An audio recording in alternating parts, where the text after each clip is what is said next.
अयोध्या में 22 जनवरी को रामलला की प्राण प्रतिष्ठा होगी और उसकी तैयारियां भी जोरों शोरों से चल रही है। इसके बाद अगले 48 दिन भगवान की सेवा एक बालक के रूप में होगी। इसमें भगवान का 1000 कलश से स्नान होगा। केसर, कपूर और सुगंधित होने वाले दिव्य रसायन से भगवान की सेवा होगी। देश के सभी तीर्थ स्थलों से 1000 कलश से जल लाया जाएगा। ये सारे कार्यक्रम कर्नाटक के उडुपी पेजावर मठ के जगत गुरु शंकराचार्य स्वामी की देखरेख में किया जाएगा।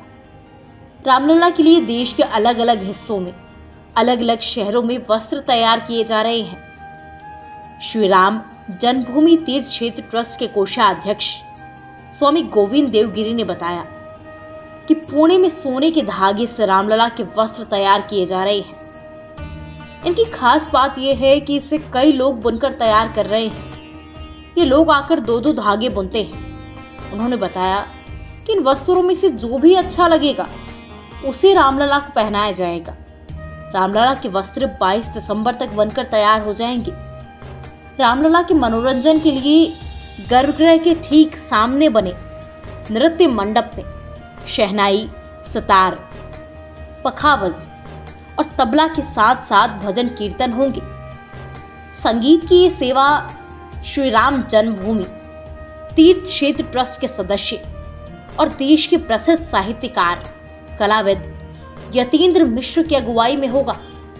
इसके लिए प्रधानमंत्री नरेंद्र मोदी सहित करीब 7000 लोगों को आमंत्रित किया गया है।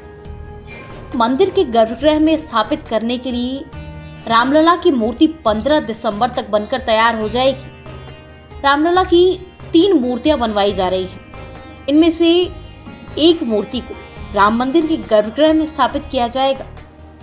15 दिसंबर को मंदिर न्यास की धार्मिक समिति इनमें से प्राण प्रतिष्ठा के लिए सर्वश्रेष्ठ मूर्ति का चयन करेगी। रामलला की मूर्तियों का निर्माण देश के 3 मूर्तिकार कर रहे हैं।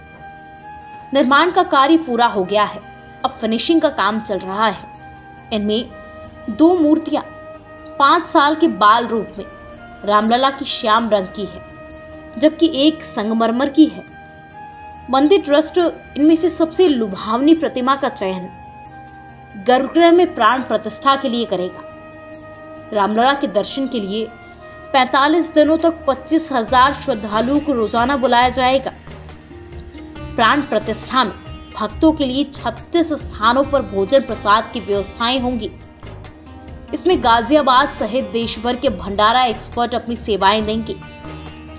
भोजन की व्यवस्था के लिए देश भर से सहयोग मिल रहा है।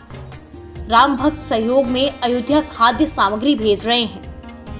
असम से दालचीनी, चाय पत्ती, बड़ी इलायची वे अन्य कई प्रकार के मसाले अयोध्या पहुंच रहे हैं। जोधपुर के ओम महर्षि संदीपनी रामराज आश्रम से बैलगाड़ी से 600 किलो गाय का घी 108 कलशों में भरकर अयोध्या भेज रहे हैं। रामलला की स्थापना के अवसर पर रामलला के सामने जलने वाली ज्योति में प्राण प्रतिष्ठा कार्यक्रम के अनुष्ठान में इस गोघृत का प्रयोग किया जाएगा।